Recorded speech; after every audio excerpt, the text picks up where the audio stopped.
आज के इस वीडियो में हम क्या क्या पढ़ने वाले हैं। आज के इस वीडियो में हम पढ़ने वाले हैं सस्य विज्ञान का परिचय। ठीक है, सस्य विज्ञान का परिचय पढ़ेंगे और इसमें हम लोग पढ़ने वाले हैं सस्य विज्ञान में जो है पढ़ेंगे फसलों का वर्गीकरण। फसलों का वर्गीकरण ऋतु के आधार पर फसलों का वर्गीकरण पढ़ने वाले हैं। पौधों के जीवन चक्र के आधार पर आर्थिक महत्व एवं उपयोग के आधार पर फसलों का वर्गीकरण आज हम लोग पढ़ने वाले हैं। ठीक है, तो वीडियो को अंत तक जरूर देखिएगा। चलते हैं। सबसे पहले हम लोग बात करेंगे कि मनुष्य को अपने जीवन निर्वाह के लिए 3 चीजों की आवश्यकता होती है। किन किन चीजों की आवश्यकता होती है? रोटी, कपड़ा और मकान। रोटी, कपड़ा और मकान 3 चीजें मनुष्य को जीवन निर्वाह करने के लिए जरूरी है। तो सबसे पहले जो पुराने समय में मनुष्य क्या करता था, पुराने समय में मनुष्य जो है जब उसे खेती करना नहीं जानता था तो वह क्या करता था, पुराने समय में खेती करना जब मनुष्य नहीं जानता था तो वह जानवरों को मारता था। जानवरों को मारने के बाद उनको उनका जो मांस है वह खाता था, या जंगल में जो भी फल या जड़ें होती थी खाने योग्य उनको खाकर अपना जीवन निर्वाह करता था। और कपड़े के लिए उसके पास कोई भी डिजाइनर कपड़े नहीं होते थे तो वह क्या करता था, वह जो भी जानवर मारता था उसकी खाल लपेट लिया करता था। मकान भी नहीं होते थे, मकान के लिए वह किस पर निर्भर करता था, मकान के लिए वह कंदराओं में गुफाओं में रहा करता था। ये चीजें आप लोगों को ध्यान रखनी। फिर जैसे जैसे आगे मनुष्य समझदार होता गया तो उसने जो है नदियों के किनारे खेती करना स्टार्ट किया। नदियों के किनारे मनुष्य ने खेती करना स्टार्ट किया। अब हम लोग बात करते हैं एग्रीकल्चर शब्द के बारे में। तो एग्रीकल्चर शब्द जो है वह 2 लैटिन शब्दों से मिलकर बना है। किनसे मिलकर बना है? 2 शब्दों से मिलकर बना है एग्रीकल्चर। एग्रीकल्चर 2 लैटिन शब्दों से मिलकर बना है, ये आप लोग ध्यान रखेंगे।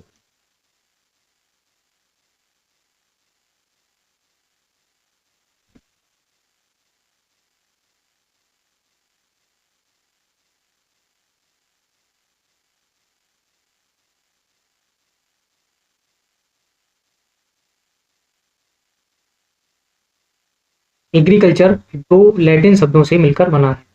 ठीक है, एग्रीकल्चर 2 लैटिन शब्दों से मिलकर बना है। एग्री और कल्चरा। एग्री का अर्थ होता है सॉइल कल्टीवेशन। ठीक है, अर्थात इसको हम लोग कहते हैं cultivation of soil is called agriculture.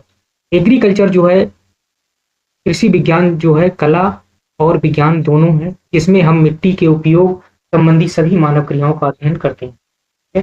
कृषि विज्ञान क्या है? कृषि विज्ञान कला और विज्ञान दोनों है, जिसमें हम मिट्टी के उपयोग से संबंधित सभी मानव क्रियाओं का अध्ययन करते हैं, जैसे कि जुताई हो गया, निराई हो गया, गुड़ाई हो गया, ये सभी चीजें हम लोग इसके अंतर्गत अध्ययन करते हैं। नेक्स्ट हम लोग बात करेंगे एग्रोनॉमी की। तो एग्रोनॉमी शब्द जो है वह 2 ग्रीक शब्दों से बना है। ठीक है, एग्रोनॉमी शब्द 2 ग्रीक शब्दों से बना है, एग्रोस प्लस नोमस। एग्रोस का मतलब होता है फील्ड और नोमस का अर्थ होता है टू मैनेजमेंट। ठीक है, तो एग्रोस होता है फील्ड यानी खेत, और नोमस का अर्थ होता है टू मैनेजमेंट यानी खेत का प्रबंधन। खेत का प्रबंधन हम किस तरह से करते हैं, ये सभी चीजें हम लोग एग्रोनॉमी में अध्ययन करते हैं।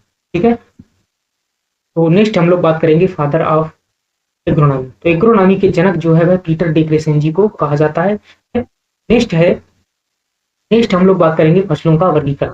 फसलों का वर्गीकरण किस तरह से किया जाता है इसके बारे में हम लोग डिस्कस करेंगे। आज हम लोग पढ़ने वाले हैं फसलों का वर्गीकरण ऋतु के आधार पर, फसलों का वर्गीकरण जीवन चक्र के आधार पर, और महत्वपूर्ण आर्थिक महत्व के आधार पर फसलों का वर्गीकरण हम लोग यहाँ पर पढ़ने वाले हैं। चलिए, सबसे पहले हम लोग पढ़ेंगे फसलों का वर्गीकरण। तो पढ़ने से पहले हम सबसे पहले बात करेंगे फसल की परिभाषा। फसल की परिभाषा क्या होती है? फसल की परिभाषा क्या होती है ये आप लोगों को ध्यान रखना है। पौधों के ऐसे समूह को जिसे मनुष्य किसी न किसी रूप से अपने उपभोग के लिए उगाता है उसे हम लोग क्या कहते हैं? फसल कहते हैं। पौधों का ऐसा समूह जिसे मनुष्य किसी न किसी रूप से अपने उपभोग के लिए यानी अपने खाने के लिए जो उगाता है उसे हम लोग क्या कहते हैं? फसल कहते हैं। दूसरी इसकी डेफिनेशन है, उसको देख लेते हैं। आर्थिक महत्व वाले पौधों का ऐसा समूह जो किसी निश्चित क्षेत्र में उगाया गया हो फसल कहलाता है। आर्थिक महत्व वाले पौधे का ऐसा समूह जो किसी निश्चित क्षेत्र में उगाया जाता है फसल कहलाता है। नेक्स्ट हम लोग बात करेंगे फसलों का वर्गीकरण। हम लोग यहाँ पढ़ने वाले हैं ऋतु के आधार पर, पौधों का जीवन चक्र के आधार पर, आर्थिक महत्व एवं उपयोग के आधार पर फसलों का वर्गीकरण हम लोग आज के इस टॉपिक में पढ़ने वाले हैं। तो चलिए सबसे पहले हम बात करेंगे फसलों का वर्गीकरण ऋतु के आधार पर। तो फसलों का वर्गीकरण ऋतु के आधार पर 3 भागों में किया गया है, रबी, खरीफ और जायद। रबी, खरीफ और जायद 3 जो है भागों में विभाजित किया गया है ऋतुओं के आधार पर फसलों को। ठीक है, तो सबसे पहले हम लोग पढ़ेंगे खरीफ की फसल। खरीफ की फसल वे फसलें होती हैं जिनको उच्च तापमान यानी अच्छा तापमान, ज्यादा तापमान की आवश्यकता होती है और आर्द्रता की आवश्यकता होती है। वे हमारी फसलें कैसी कहलाती हैं? खरीफ क्रॉप की फसलें होती हैं जिन्हें उच्च तापमान और उच्च आर्द्रता की आवश्यकता होती है। जिन भूमियों में सिंचाई के साधन नहीं होते हैं वहां पर वर्षा आरंभ होने पर फसल की बुवाई की जाती है। इसकी बुवाई जो है जून से जुलाई में की जाती है, ये आप लोगों को ध्यान रखना। खरीफ की फसलों की बुवाई जून से जुलाई में की जाती है और सिंचित क्षेत्र में पलेवा करके वर्षा के कुछ समय पहले भी फसल को बो सकते हैं। इसके उदाहरण आप लोगों को बहुत ही अच्छी तरीके से ध्यान रखना है। मोस्ट ऑफ केस में आप लोगों का जो है उदाहरण से ही प्रश्न बनते हैं। पूछता है आप लोगों को धान किस प्रकार की फसल है, खरीफ की, रबी की या फिर जायद की, तो आप लोगों को बताना रहेगा। इसी तरह से क्वेश्चन पूछे जाते हैं। क्वेश्चन किस तरह से पूछे जाएंगे ये हम कल वाले वीडियो में आप लोगों के लिए क्वेश्चन डिस्कस करेंगे और फिर इसके बाद नया टॉपिक आगे डिस्कस करेंगे। ठीक है, तो सबसे पहले हम बात करेंगे एक उदाहरण की। तो उदाहरण है धान, मक्का, ज्वार, बाजरा, मूंग, कपास, सोयाबीन, लोबिया और जूट और मूंगफली। ये सभी कैसी फसलें हैं? ये सभी जो है खरीफ ऋतु की फसलें हैं, ये आप लोगों को ध्यान रखना है। नेक्स्ट हम लोग बात करेंगे रबी की फसलें। रबी की फसलें जो है, रबी की फसलों में क्या होता है? रबी की फसलों को अंकुरण और प्रारंभिक वृद्धि के लिए इसको ठंडी जलवायु की आवश्यकता होती है और कम प्रकाश की आवश्यकता होती है। जब इनके दाने यानी जब ये पकने के लिए आती हैं तो इन्हें अधिक तापमान की आवश्यकता होती है और अधिक प्रकाश की आवश्यकता होती है, ये आप लोगों को ध्यान रखना है। इनकी बुवाई जो है अक्टूबर नवंबर में की जाती है और गेहूं की बुवाई दिसंबर अंत तक की जाती है। इसके एग्जाम्पल आप लोग देख लीजिए। इसमें एग्जाम्पल आते हैं गेहूं, जौ, जई, चना, मटर, मसूर, लाही, सरसों, बरसीम, लूसर्न व आलू। ये जो है इसके प्रमुख फसलें हैं, रबी की प्रमुख फसलें हैं, आप लोग ध्यान रखेंगे। नेक्स्ट हम लोग बात करेंगे जायद की फसलें। जायद की फसलें वे फसलें होती हैं जिन्हें अधिक तापमान और अधिक प्रकाश काल की आवश्यकता होती है। सूखा व लू सहन करने की क्षमता इनमें बहुत अधिक पाई जाती है और इनकी बुवाई फरवरी मार्च में करते हैं। इनकी बुवाई कब करते हैं? फरवरी मार्च में करते हैं। इस वर्ग की मुख्य फसलें जो है वह हैं खरबूजा, ककड़ी, मूंग, उड़द, सूरजमुखी और लोबिया। ये जो है खरीफ जायद की फसलें हैं, ये आप लोगों को ध्यान रखना। नेक्स्ट हम लोग बात करेंगे व्यापारिक दृष्टिकोण से फसलों का वर्गीकरण। व्यापारिक दृष्टिकोण से फसलों का वर्गीकरण जो है वह कई प्रकार से किया गया है। आप लोग देखेंगे कि अनाज की फसलें, तिलहनी फसलें, रेशे वाली फसलें, चारे वाली फसलें, शर्करा फसलें और मसाले वाली फसलें और सब्जी वाली फसलें। ये जो है आप लोगों को डिवाइडेशन दिख रहा होगा। अब हम बात करते हैं सीरियल क्रॉप यानी अनाज वाली फसलें। अनाज वाली फसलें वह फसलें होती हैं जिनसे हमें जो हम भोजन के रूप में इस्तेमाल करते हैं, भोजन के रूप में, खाद्यान्न के रूप में इस्तेमाल करते हैं। इसमें अनाज वाली फसलों में आता है धान, गेहूं, ज्वार, बाजरा, मक्का, जौ। ये जो है हमारी खाद्यान्न फसलें या अनाज वाली फसलें हैं। इनका जो बचा हुआ भाग होता है, इनका जो वनस्पतिक भाग बचा हुआ होता है, उसको हम लोग जानवरों को खिलाने के काम में लेते हैं। नेक्स्ट आता है दलहनी फसलें। दलहनी फसलें मुख्यतः प्रोटीन के लिए उगाई जाती हैं। इनमें हमारी आती हैं मूंग, उड़द, चना, मसूर, अरहर। ये सभी हमारी कैसी फसलें हैं? ये सभी हमारी दलहनी फसलें। नेक्स्ट हम लोग बात करेंगे तिलहनी फसलें। तिलहनी फसलें वे फसलें होती हैं जिनके बीज से हम तेल निकालते हैं, उन्हें हम लोग क्या कहते हैं? तिलहनी फसलें कहते हैं। तिलहनी फसलों में सरसों, सोयाबीन, मूंगफली, ये हमारी कैसी फसलें हैं? ये हमारी जो तिलहनी। नेक्स्ट आता है रेशे वाली फसलें। रेशे वाली फसलें वे फसलें होती हैं जिनसे हमें रेशा प्राप्त होता है, जिससे हम वस्त्र, चाट के बोरे, ये सभी चीजें बनाते हैं। तो रेशे वाली फसलों में कौन कौन सी फसलें आती हैं? रेशे वाली फसलों में आती हैं कपास है, जूट है, ये हमारी रेशे वाली फसलें हैं। नेक्स्ट हम बात करेंगे चारे वाली फसलें। चारे वाली फसलें वे फसलें होती हैं जिन्हें हम जानवरों के खिलाने के लिए उगाते हैं, उन्हें हम चारे वाली फसलें कहते हैं, जैसे कि बरसीम और लूसर। नेक्स्ट है सरकरा फसलें। सरकरा फसलें वे फसलें होती हैं जिनसे हमें चीनी प्राप्त होती है। ये अपने तने के अंदर जो है या फिर जड़ के अंदर सुक्रोज यानी चीनी को इकट्ठा करती हैं, जिनसे हमें चीनी प्राप्त होती है, उन्हें हम लोग सरकरा फसलें बोलते हैं। नेक्स्ट है मसाले वाली फसलें। मसाले वाली फसलें वे फसलें होती हैं जिनका उपयोग हम भोजन में स्वाद बढ़ाने के लिए और अरोमा यानी सुगंध बढ़ाने के लिए इस्तेमाल करते हैं, उन्हें हम मसाले वाली फसलें कहते हैं। नेक्स्ट है सब्जी वाली फसलें।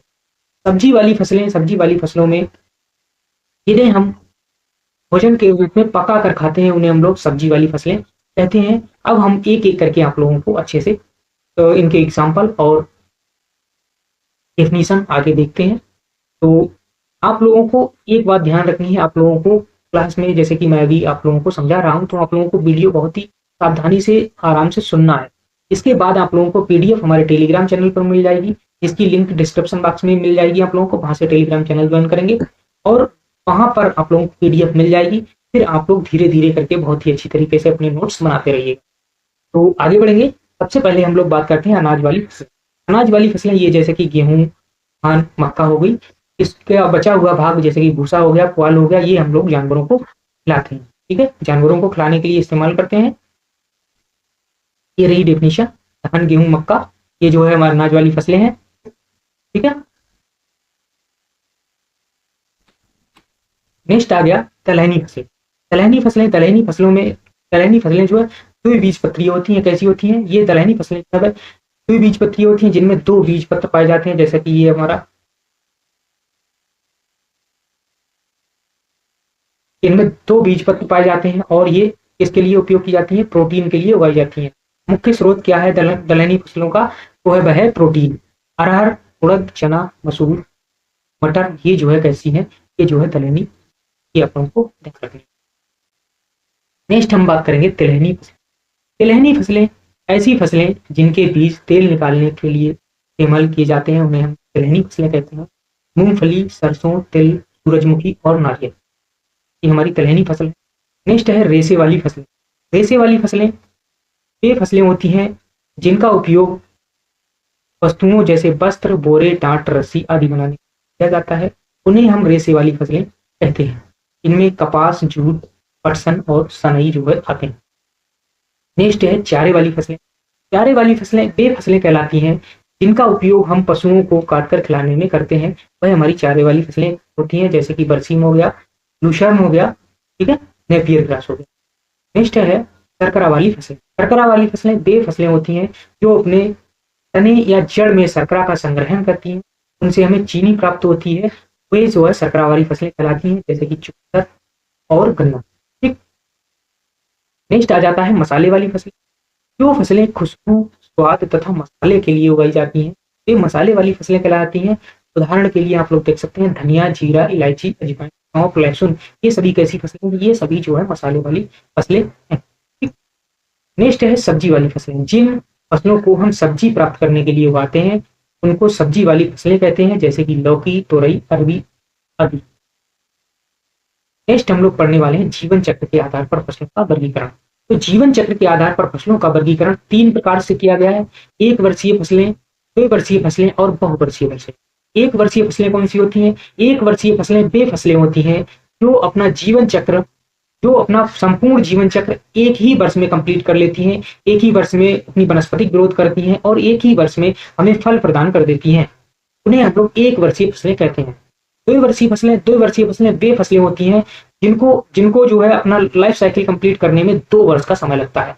प्रथम वर्ष में ये अपनी वनस्पतिक ग्रोथ को बढ़ाती हैं और दूसरी वर्ष में ये जो है फल प्रदान करती हैं। बहुवर्षीय फसलें वे फसलें होती हैं जो कई वर्षों तक लगातार जीवित रहती हैं और हमारे लिए फल प्रदान करती रहती है। ये हमारी बहुवर्षीय फसलें कहलाती हैं। नेक्स्ट आगे हम लोग एक एक करके इसको अच्छे से देख लेते हैं कि कौन कौन सी फसलें 1 वर्ष में आती हैं और कौन कौन सी 2 वर्षीय फसलों में। तो जो फसलें अपना संपूर्ण जीवन चक्र 1 वर्ष में पूर्ण करती हैं, उन्हें 1 वर्षीय फसलें कहते हैं, जैसा कि हमने अभी आप लोगों को बताया था। तो इनमें आते हैं धान, गेहूं, जौ, चना, सोयाबीन, ये सभी हमारी एक वर्षीय फसलें हैं, आप लोगों को ध्यान रखना है। नेक्स्ट हम लोग बात करेंगे द्विवर्षीय फसलें। द्विवर्षीय फसलें वे फसलें होती हैं जो अपना प्रथम वर्ष यानी पहले वर्ष में अपनी वनस्पतिक ग्रोथ करती हैं और दूसरे वर्ष में फूल व बीज तैयार करती हैं। ये अपना पूरा जीवन चक्र 2 वर्ष में पूरा करती हैं, चुकंदर, गन्ना आदि। ठीक है। नेक्स्ट हम लोग बात करेंगे बहुवर्षीय।